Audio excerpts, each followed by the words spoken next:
Promises are easy to speak out when you're running for office or seeking to attain a high position.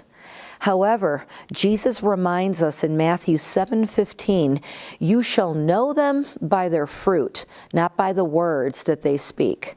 She's a mom, she's pro-life, and she's passionate about where our country is headed. Being grounded and shaped by her Christian faith, she refuses to sell her soul for position. With that said, she's in the running for Congress. Ashley Ramos will share her story and why she's on the move to run for office. Keep listening, there's more to come.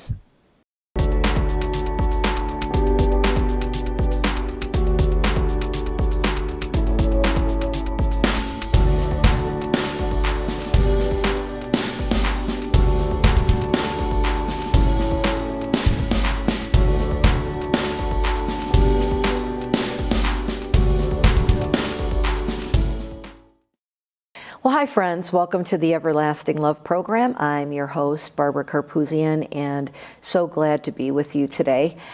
During the course of the program, you're going to see some information pop up at the bottom of the screen, and we would absolutely love to hear from you. We have our website. You can see our Facebook page, our YouTube channel. If you have any questions about what you see on the program today, if you're looking for a good church, if you want someone to pray with you, please feel free to reach out and we'll get back to you. Our program is about God's everlasting love, and we always want to highlight that because so many people, even in our current day, just feel unloved. They feel that maybe they've done some things wrong, they're unforgivable, maybe they question their own value. I was recently hearing about the suicide rate in our, and we're February 2022 in case this airs somewhere late and somewhere in the future, but just the suicide rate that has gone up and even especially among women. And so just recognizing that you are made in the image and likeness of God, and He has a plan and He has a purpose for your life. And if you don't know Him, if you've never established a relationship with Him, now's a good time. And it doesn't require any real eloquence. It simply requires you to just say, Jesus, I recognize I've made mistakes in my life. I recognize that I've fallen short. And I recognize that you're God and you came to this world and you laid down your life for me. You stood in my place and took the penalty that I deserved. And I believe that. And not only did you do that, but then you rose again to bridge that gap between mortality and eternity. And we hope that you'll consider that today. It's really between you and Him. But remember how much He loves you. It's an everlasting love. Nothing like human love. Completely unconditional, long, wide, deep, and high. I want to share a scripture that I feel kind of would lead into our guest today, this program. And it comes from Daniel chapter 2. And Daniel has this vision, and he says, "Praise the name of God forever and ever, for He alone has all wisdom and power. He determines the course of world events. He removes kings and sets others on the throne. He gives wisdom to the wise and knowledge to the scholars. He reveals deep and mysterious things and knows what lies hidden in darkness. Though he himself is surrounded by light. I thank and praise you, God, of my ancestors, for you have given me wisdom and strength. You have told me what we asked of you and revealed to us what the king demanded." And so I just share that scripture because it makes me think about government and the fact that the Bible says that the government is on His shoulders. And so I want to introduce my guest today, Ashley Ramos. And Ashley Ramos is running for U.S. Congress. Hey. And so we're really glad to have you here. And I want to read, this is kind of your tagline, and you can correct me if I'm wrong. Your rights, your security, your future matter. So let's fight to take it all back from the corrupt politicians. Did I get that right? Absolutely. Okay. All right. So you're running for Illinois. You're an Illinois congressional candidate for the 2nd District, right? Mm-hmm. Did you want to give us a geographical definition of that, like where that is? Yeah, it's so because the district just changed, it actually got larger. Geographically, it holds, I believe it's 9 counties now. Okay. It goes all the way from the south side of Chicago all the way down to Danville, Illinois. Okay. And then over to Gibson City, Pontiac, and then it just kind of does this weird backwards boot thing. Okay. And it goes through Kankakee County, Will County. It's pretty massive. Okay. It's a good chunk of change of Illinois. Well, and I hope that the changes that are happening, because, we hear about changes that happen, district changes that happen in other states too, and sometimes there's not always a good reason for the change, but we hope that there's some good reasons for these changes that they're making, where they're kind of drawing these boundary lines. But Ashley, I would like for folks to get to know you and for you to share some of your own biography with us. Tell us who you are, how you grew up, about your faith walk, etc. Okay, well, my name is Ashley Ramos, and I grew up in this district. I've lived here pretty much my whole life. I was born in Chicago Heights in St. James Hospital, which unfortunately is not there anymore, but it was there for a long time. And then I moved to Momence. I went to a Catholic school called St. Patrick's Academy, which again, unfortunately is no longer there. Okay. And then I moved to a place called Danforth, which is smack in the middle of a cornfield somewhere. Okay. But I learned a lot of value living there. I learned how to shuck and detassel corn and a lot of other things. And then I moved back north. I've lived on the south side of Chicago. I have a great love for this state because it's just been part of who I am. And it always hasn't been good, but the stuff that wasn't really helped shape me, and it made me stronger, and it got me through things that I don't think I would have been able to do the same had I not had those experiences. Mm-hmm. So I think we all feel like we've kind of lived so many lives inside of our one. Yes. And fortunately for me, in doing that, I've always had a great family. I'm blessed for the family that I have. But it wasn't always great for all of us. I had a very young mother. She was 16 when she had me. Almost didn't. I'm a child of a pro-life choice. When she found out that she was pregnant with me, the doctor didn't even ask her. They just started calling the abortion clinic. And my mom and my grandma were like, no, that's not what we believe. Without even consenting? Nope, they just called because they were going to have them set up the appointment.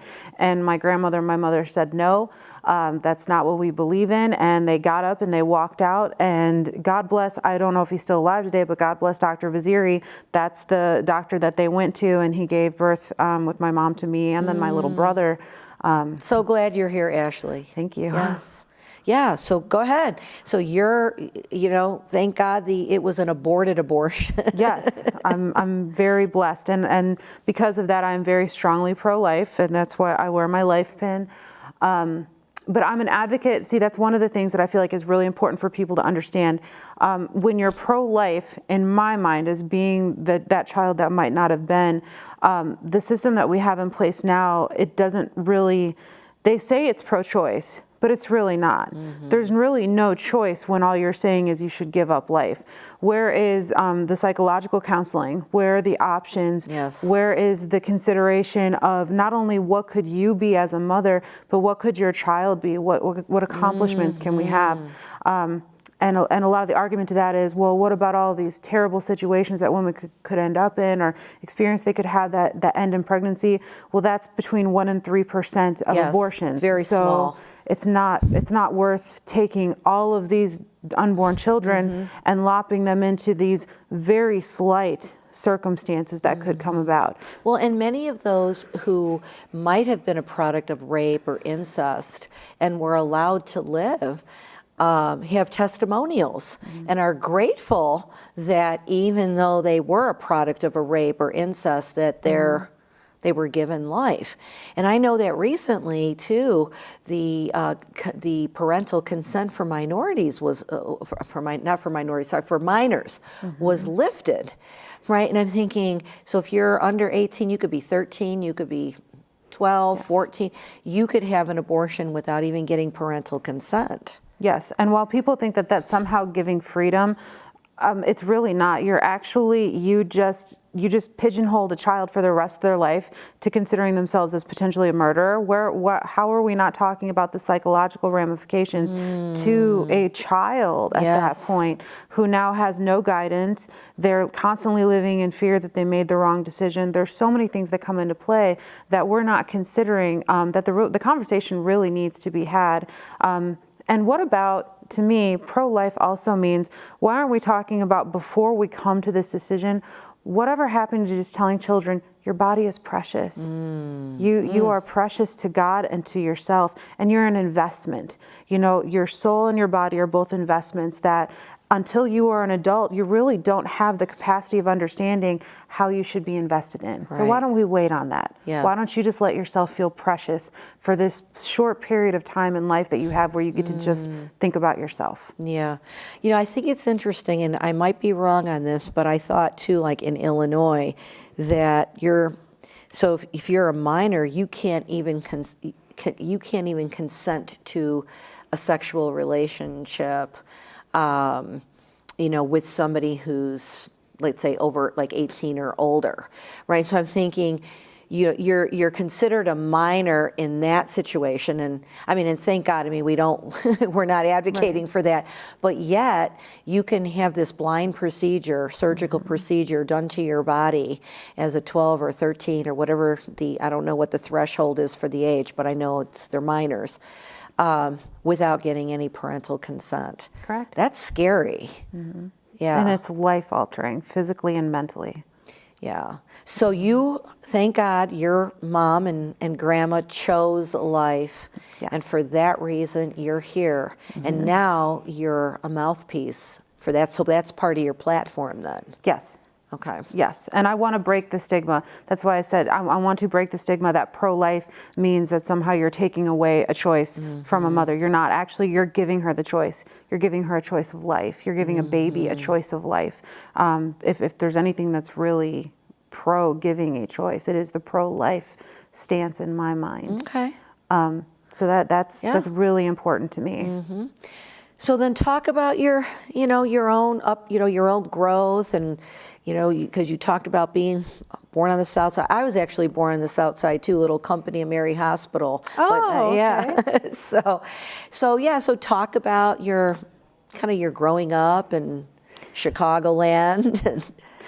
So my dad and my his side of the family, which is predominantly Hispanic, I think it was 19th Street, is just a couple blocks down from St. James. They still own those houses. That's where I pretty much grew up. And Enzo's is right down the way. So hey, anybody who knows Chicago High, yes, Enzo's, go. Good memories. And I learned a lot. It's definitely a different way to grow up. I had cousins, and it was very loving. And on my mom's side of the family, we had that as well. The darker side of that is when my mom and my dad split up. I was very young, because they were very young, Sure. So it's hard to maintain a relationship when really you're just kids growing yourself, trying to raise a baby. But they both loved me. So I was very blessed. They both loved me, but they just could not be together. So my dad he was out of the picture for a little while. And during that time, my mom got remarried. My stepdad at the time, he was kind of dealing with his own demons. So he had alcohol issues. So I've dealt throughout my life with different people who have had substance abuse issues. As he got older, he was able to come out of them, thank God. So, God gave me the ability to kind of forgive him for some of the things that I went through when he was during those times. But he's a great man now. I don't hold that against him.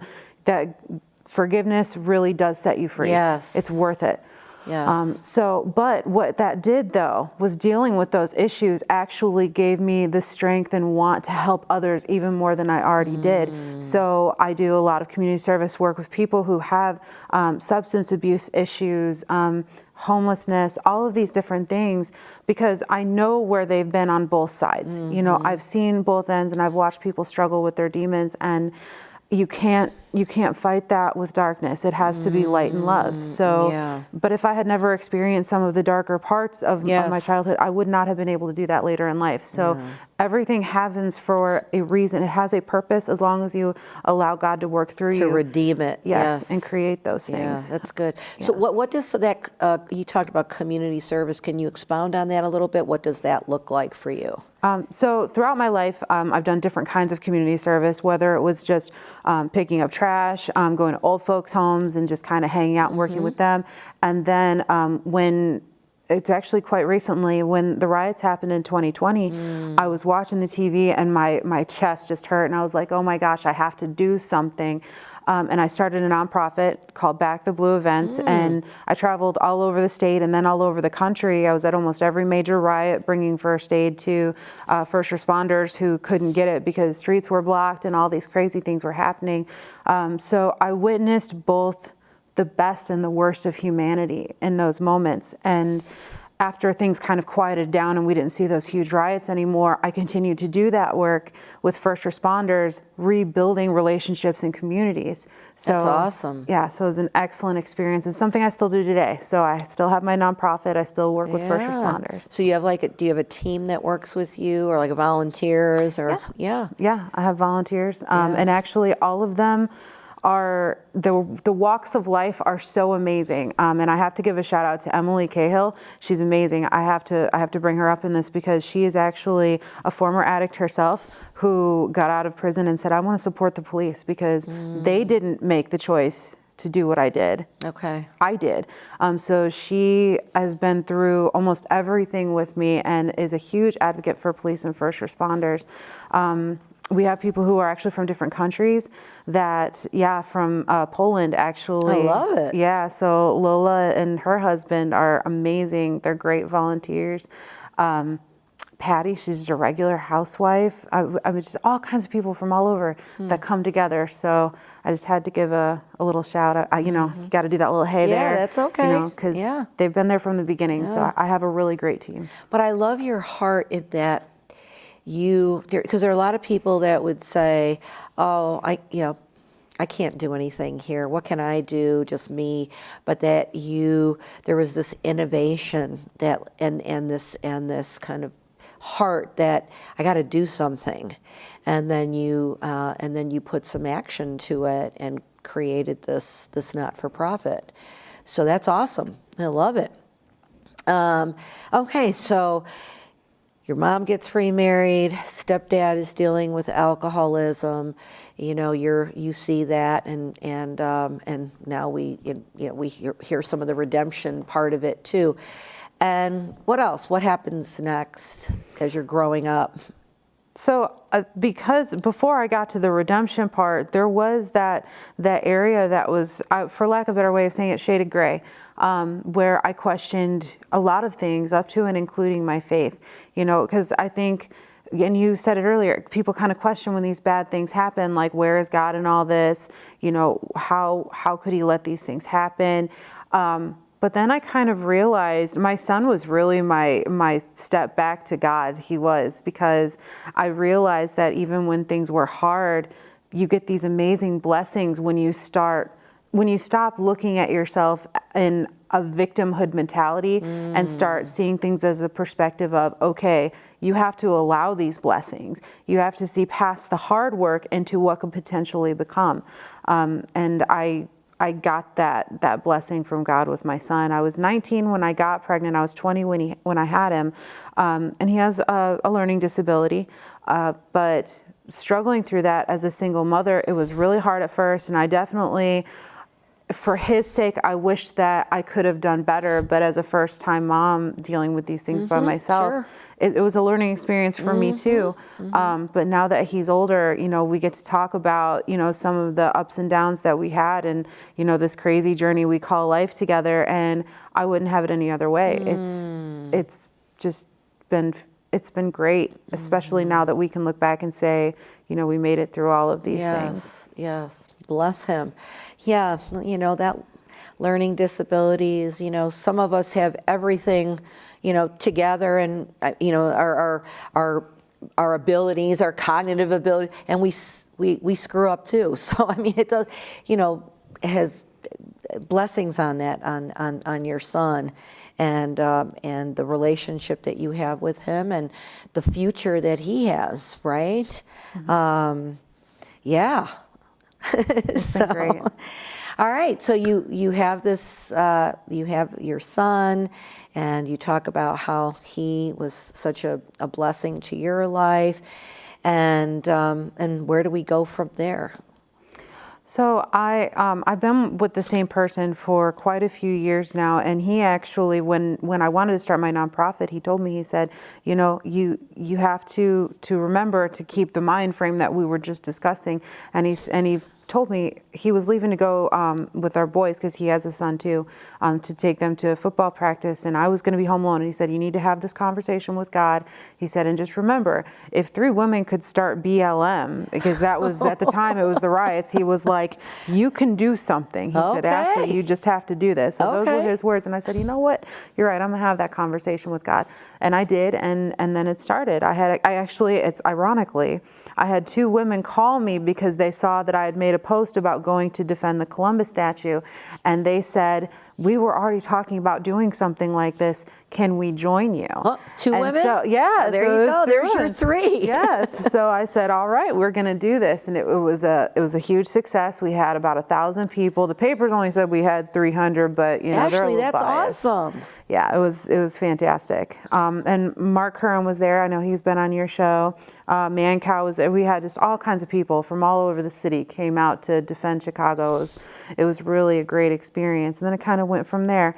And all of those things, working within the community, seeing how much politics, not only do they affect our first responders, but how they're affecting our communities, and what's really being ignored, not just in the district that I'm running for, but in the state, is really what got me interested in politics. And I wasn't going to run. Like, I had no desire to run myself politically until I got a phone call and someone asked me, they were like, would you consider running for this position? And I said, if that's what God wants me to do, he'll make that intention known. He's done it for every other big thing in my life. So I'm going to wait for him to let me know this is the right decision for me. And then I got 2 more phone calls. And at that point I was like, you know what, this is, again, it's always happening in 3s. I have 3 different people who called me about the same thing because they want me to do it. Obviously, this is something that I need to be considering. So I did, and here I am. Yeah, well, you're a mover and a shaker. And so they probably saw that in you too, for you to do what you did with the statue, and the confirmations that are coming along. So this is happening this year, right? The election's happening this year. And you talked about just being concerned about what you see happening politically, right? And I'd like for you to expound on that a little bit, right? Because I know that it's not easy to do this. It's not easy. And I'm sure that there are all these people that are in your corner, but I'm sure that you also have opposition as well, right? But talk about when you say I'm concerned about what I see happening politically, what do you mean by that? Even before I got involved specifically in this race, what concerns me politically is that there is a huge portion of our country that is either ignored or vilified for the values that are the foundation of our country. And that's very simple things: life, liberty, and the pursuit of happiness. And when those things are ignored, you get situations that, again, are being vilified. And I don't know if I should use this comparison, but I'm going to. Okay. Because I saw both. So you had mainstream media who was showing you riots and calling them mostly peaceful protests. And then you had people who went to the people's house that they pay taxes for and said, we're tired of you ignoring us. We want election integrity. Stop ignoring us. But that was an insurrection. Okay. I know you hit a nerve with some people for sure, Ashley, but I hear you. I hear you. Yeah. So, I mean, it might be controversial, but like I said, I've seen both. I was in Washington, D.C. on December 12th, which most people don't even know about, but there were people who were literally trying to tear that city apart. If you want to see ugly, that's the one that they're not telling you about. YouTube it. Because you saw it. I was there. You were there. I was there. I was literally there, like wow. in the flesh. So there's a lot that people don't know about that we don't get to talk about. And like I said, I don't know if I'll get in trouble for bringing that one up, but there's so much that people are building their opinions on because they just don't know They're about not other informed. things behind about it. Yes. Right. If all you ever did was watch mainstream news, and I mean even like right-wing news, they only can show you so many seconds of so many things. Yeah. And there's a lot of other things that happen besides that. So I was very concerned on a political stance because there were so many politicians coming out one way or another, but they weren't telling the whole story. And now we're making mandates and trying to pass laws and do all of these things that were based on not on logic, not on what was best for the constituents of a state or a district or the country. So all of those things are very important to me. We shouldn't be making those huge decisions if it's not based on something that's logical or with the best interests of the people. Mm-hmm. So that's kind of where it started for me. Yeah. So when you say these things, right, because I'm assuming, and you correct me if I'm wrong, that you're meeting with people, that you're talking. I don't know if there's such a thing as town meetings anyway. I don't know how you meet with people. But when you share these thoughts, these values, the fact that you've been an eyewitness to some of this, what kind of a response are you getting? And how does that, because it sounds like you feel very strongly about this, and how do you keep yourself firmly grounded so that no one can shake you here? Because God sent us to bear witness to all of what happens here, and I'm not going to lie about it. I'm not going to waver in what I believe just to make other people feel better because they don't want to acknowledge what's been happening. And that's what the media has been doing to us is that they've been feeding us these little tidbits, trying to make you believe something, and a majority of the time you're really not getting what you could be making better decisions based upon. And when I go to places, and I was in Iroquois County last night, as a matter of fact. I was in Crescent City, Illinois, and I told them pretty much all the things that I've told you. And by the end of it, once I was able to go in a little more detail, they were very understanding and supportive. And there's a lot of times, again, I don't sugarcoat. I'm not a sugarcoater. I love it. I love it. And that might be to my detriment, but again, I believe in honesty and integrity. Yes, yeah. And if we don't do that, then we're not giving each other any good services. I've been to the border, and I'm saying that like, we've been to the border. No, I've been to the border. You've been to the border. Yes, multiple times. I've taken videos. I've seen the camps, all the stuff that they won't let you record and bring back. I've had my videos taken off live stream because they don't want people to see some of the things that I've saw. So I know firsthand all of these things, what's really happening and what they don't want to tell people. It's very easy to close your eyes to a situation when it's not being pushed directly in front of you. But I can tell you that all of these things are a huge concern. We're just not seeing them. It's like when you drop a rock in the water. The big waves happen where it first drops in, but it takes a while for the ripples to get to other places. So this is happening in Texas when it comes to the border, but those ripples are eventually going to come and be very noticeable here, yes, where we are. So that's another example of kind of a touchy subject that sometimes people, they don't want to hear so much of the ugly about, yes, but I can assure you, it's not pretty. It's not pretty, yeah. Yes. So So how do people stay informed about this? Or if they're only looking at mainstream media, right?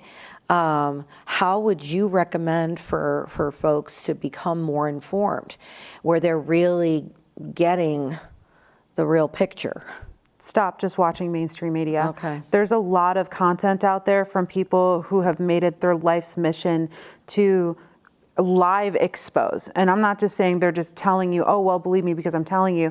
Oscar L. Blue, he is a very good example of someone who spends a lot of time at the border. He live streams his videos. He does eyewitness interviews, all of these things where you will see things that you won't get on mainstream TV.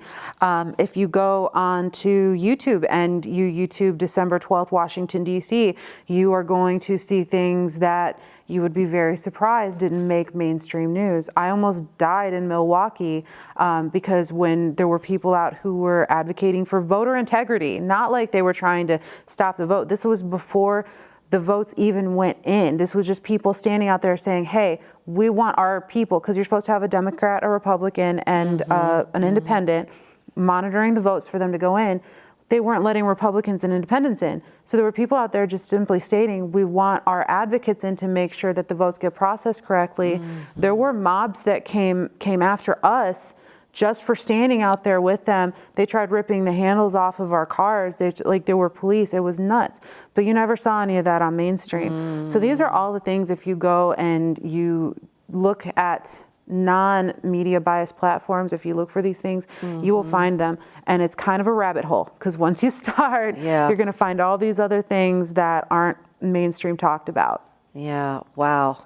And I'm surprised that YouTube hasn't canceled some of those videos, right? Because we're living in this whole kind of cancel culture, and I'm grateful that we do have other platforms like Rumble, because sometimes I'll see a snippet on YouTube, but then the whole video will be like on Rumble or somewhere else.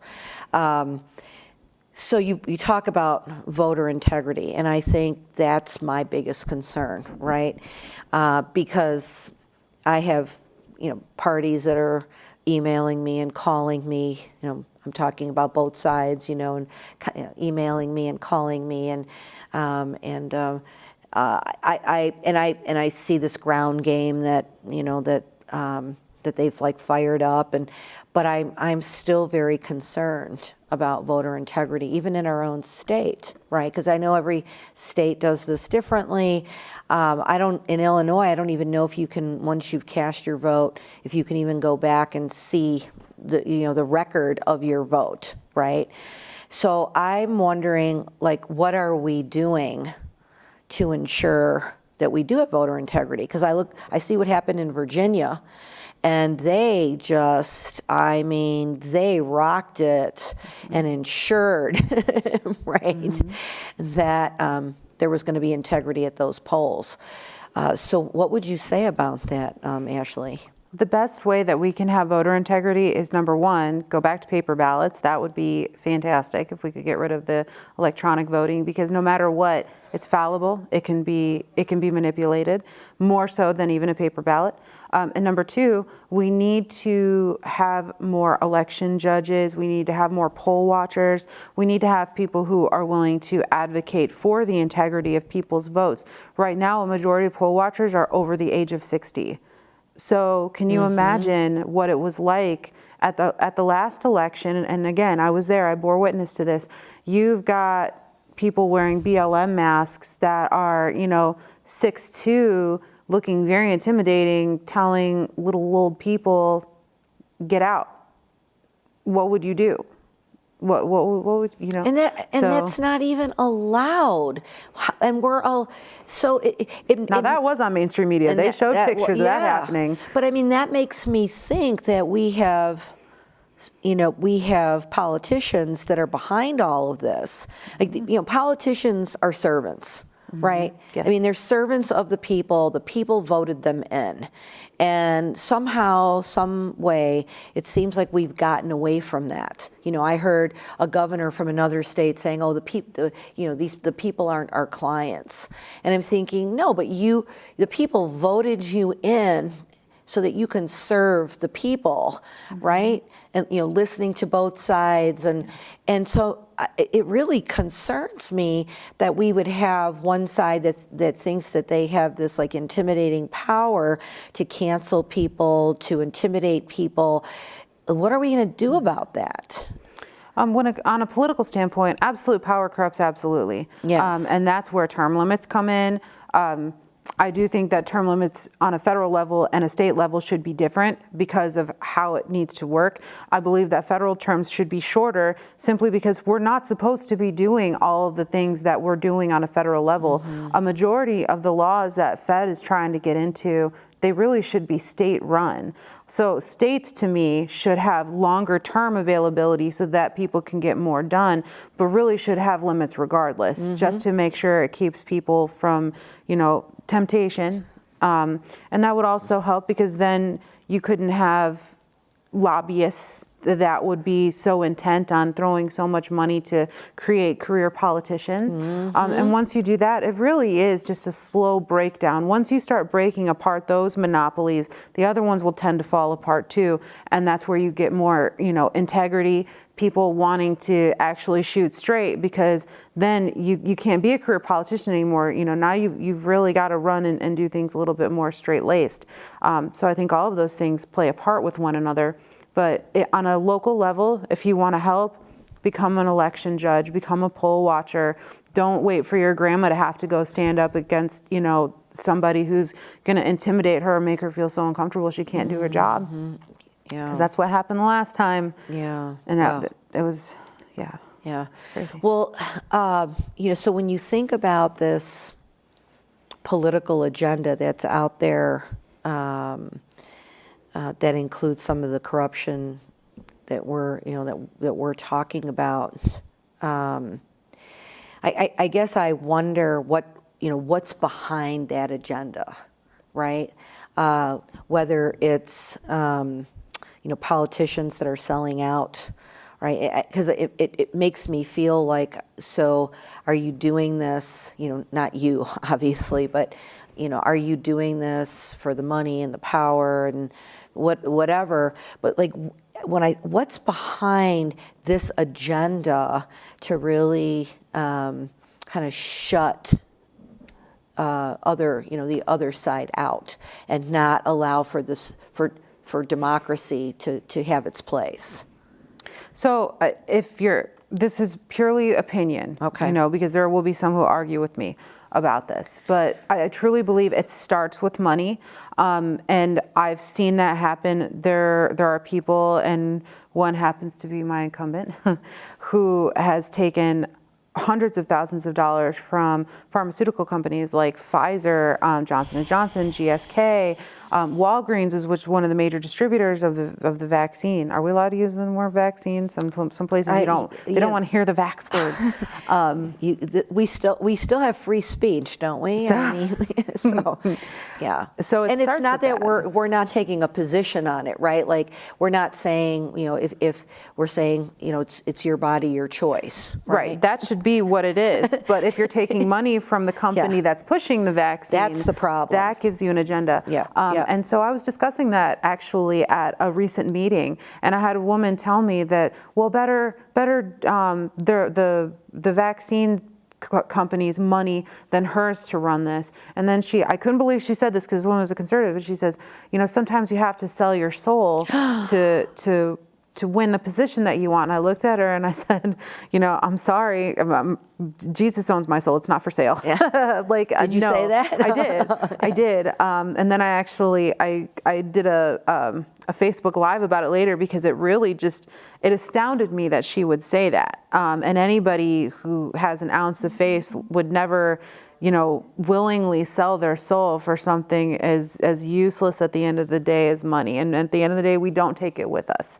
Our souls are forever. Money is only for so long. But for politicians, I think it starts with money. I think It starts with the idea that the money will bring the power. But there's two things, and this is something that I carry with me. There's two things that shape people that shouldn't. And for people who don't have money, it's comfort. You can control entire populations, and this is what the Democratic Party has done thus far by trying to make people feel comfortable. Tell them, I'll give you free housing, I'll give you a link card, I'll give you a free telephone, I'll make sure you have internet, I'll give you everything you want, just vote for me. But I'll never give you enough that you cannot be impoverished, because then you won't have to come back to me again. So that's good. That's the cycle that you see a lot of people in.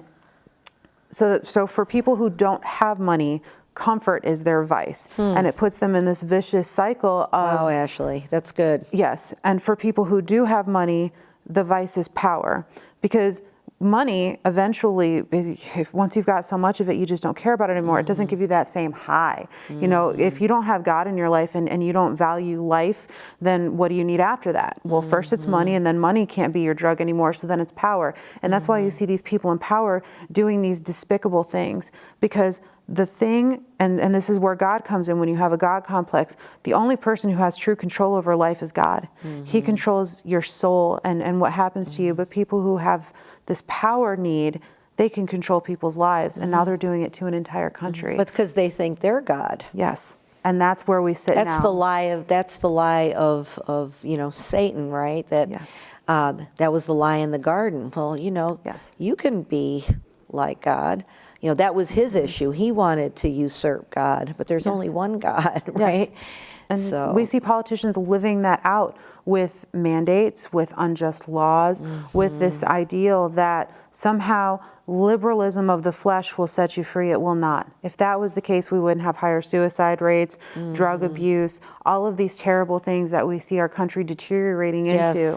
So the power is causing them to force us, the people here, to try to live this lie. And that's why we have to have term limits. We can't let people get to the point where if you've been on Capitol Hill for 50 years, at this point, what good are you doing? I just don't get that. You know, I'm thinking I just heard about a current politician at the federal level who started with $3 million and is now worth over $200 million. And I'm thinking, like, how does that happen? And then there's this whole discussion about whether or not, you know, these individuals can be investing in the stock market. And I'm thinking, so we've lost the reasoning behind why we run for office, right? And you know, the scripture says it's the love of money that's the root of all evil. That money's not, but the love of it. You know, and we can certainly throw in the power. And I suppose if you have a lot of money, then you also can wield power, however that works. And then you keep the little guy quiet by keeping that little guy comfortable, right? And you don't provide a pathway for that little guy to be innovative and grow and you know, be what they want to be. You just want to keep them kind of under your thumb. And so, you know, thinking about you, Ashley, how are you going to keep, because this is tough, and I'm believing you, girl. I'm believing you. You know, and how will you be able to keep yourself from compromising, right? Yeah, it's not easy, and that's why so many people fall. But part of that is staying humble. If you can't acknowledge that you are a fallible human, how can you acknowledge when the mistake is in front of you? Yes. How can you rebuke the devil when all you're seeing is pieces of glitter and gold? You have to be able to acknowledge, I know that I am a fallible human, but I also know that I am redeemed. That's right. So I have to always remember that when presented with a choice, who I am now, and I have to hold to those principles of my life. And I also have to always, and I ask myself all the time, when I have to have this conversation with God at the end of my life, I have to be able to explain these decisions. And if I don't make the right one, I'm not going to feel very good about my explanation. So it's really holding yourself accountable. And that's a lot of what I feel society is missing is self-accountability. Yes. I could tell you anything like, oh, I have a chart, I have this. No, at the end of the day, I just have to point the finger at myself and say, I have to be responsible for the decision that I make. So I better make the right one. And if I do that, and also transparency, that's huge. There's a lot of politicians out there, they're not transparent about who they're communicating with, where their money's coming from. And I would rather, at the end of my life, say that I continued to advocate for my community and that I died rich in what I was able to accomplish rather than rich in money. And when you have that ideal, and it says it in scripture, that's how we are supposed to live. We are supposed to share the wealth of our spirit with the world. And typically, if all you're worried about is gaining worldly riches, you're not doing that. So that's how. Yeah, wow, that's great. And I thought it was interesting that, and it wasn't Virginia, and I can't think of the state right now, where this individual was a truck driver and raised... Oh, it's Jersey. New Jersey. And he didn't really have that much, he didn't raise that much money, he didn't have that much money, but he won over the incumbent. And I just thought, wow, that's pretty powerful, because sometimes people think you've got to have a lot of money. And even thinking about these campaign donations, right? Like, people are funneling money into these different campaigns, and how are we able to assess the integrity around the usage of that money too, right? Is there like are there laws around that, like how this money is supposed to be appropriately spent? There are. And if you are an integral politician, then you're filing quarterly. You're, very careful about where you're using your campaign money to make sure that it's going to the correct places. But it's also about taking a stand and being vocal about what you believe in. I have put out a statement stating, I don't care if it meant that I would lose, I would not take money from Pfizer or Johnson & Johnson or GSK or any of them. You could come at me with $500,000, I'm going to say thanks, but no thanks. Because then I am compromised. No matter how much you say you would be beholden. It would be in the back of your mind and it would change your decisions. So I choose to be very vocal and say that I will not take money from certain places. Not that they've offered, but if they did, I would say thanks, but no thanks. And it's also about, to be honest, I think the focus is too much on money. I have been all over the district that I'm running for. Today I'm here in Chicago. Yesterday I was in Iroquois County in Crescent City. The week before that I was in Danville. The week before that I was at New Covenant Church in Chicago. It's a lot of travel, but it's worth it. Yeah. I am always going to be a more boots on the ground person. Yeah. So why aren't we doing more of that? So do you have a team that's working with you, and are you a team of one?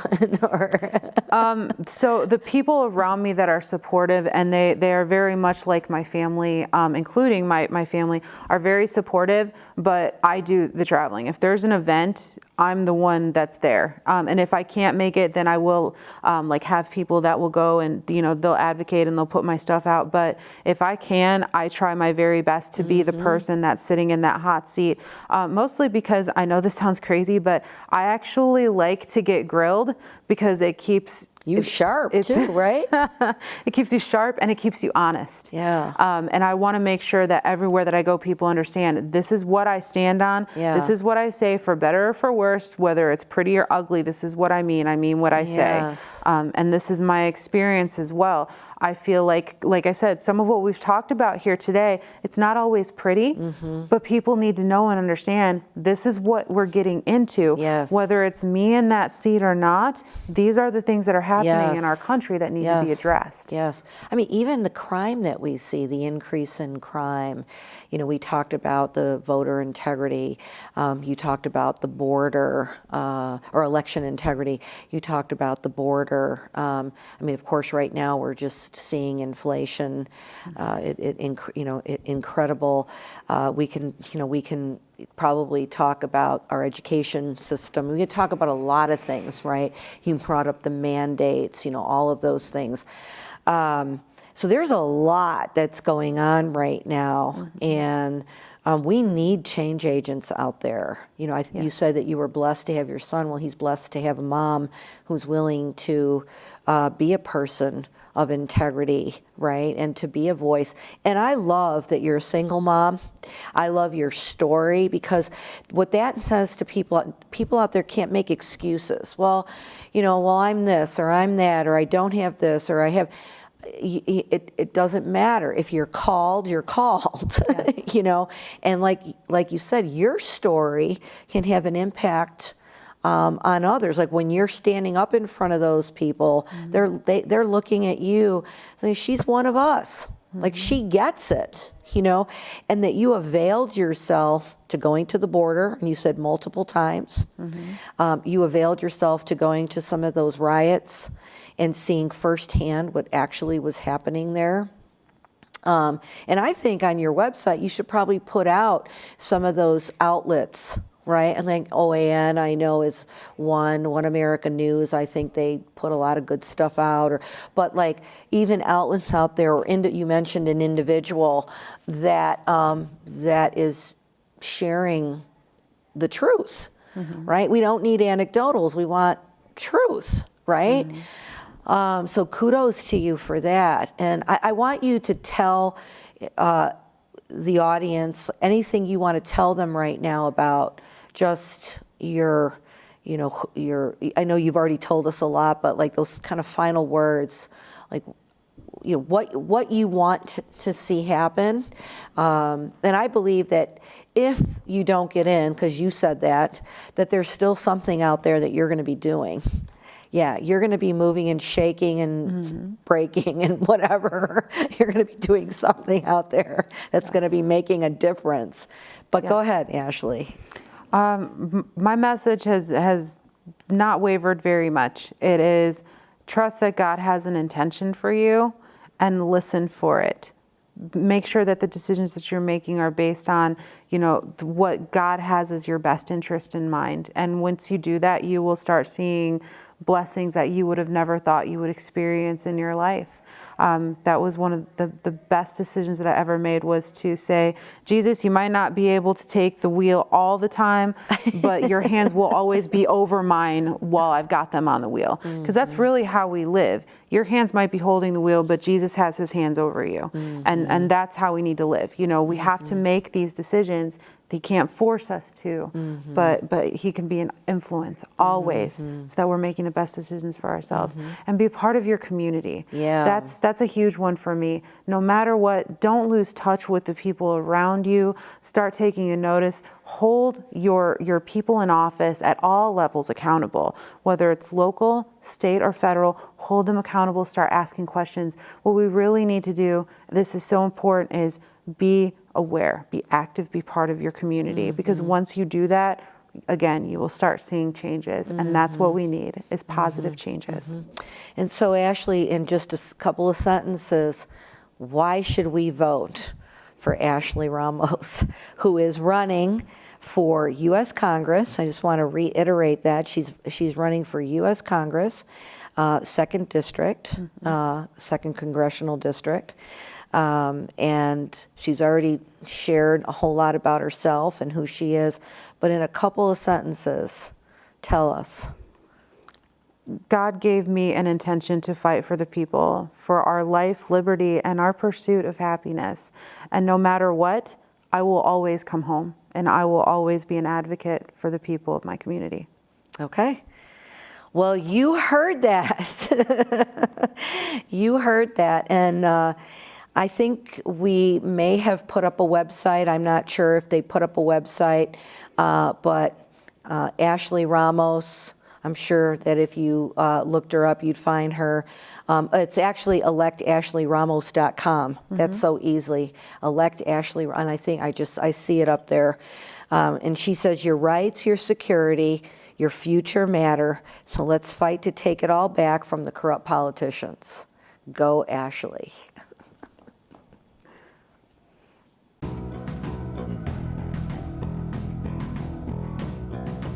Hi, My name is Ashley Ramos, and I'm running for U.S. Congressional House seat in District 2 of Illinois. I'm running against the head of the Democratic Party, Robin Kelly, who is looking for another term to ignore our district. She has taken money from all over the country, from the Soroses and Bloombergs of the world, and does not care. I am here to be a voice of the people, and I'm hoping you can help too. If you can kick in $5, $10, $50, that would be amazing. Please go to electashley.ramos.com to learn more about my fight for the people. Thank you.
Mm-hmm.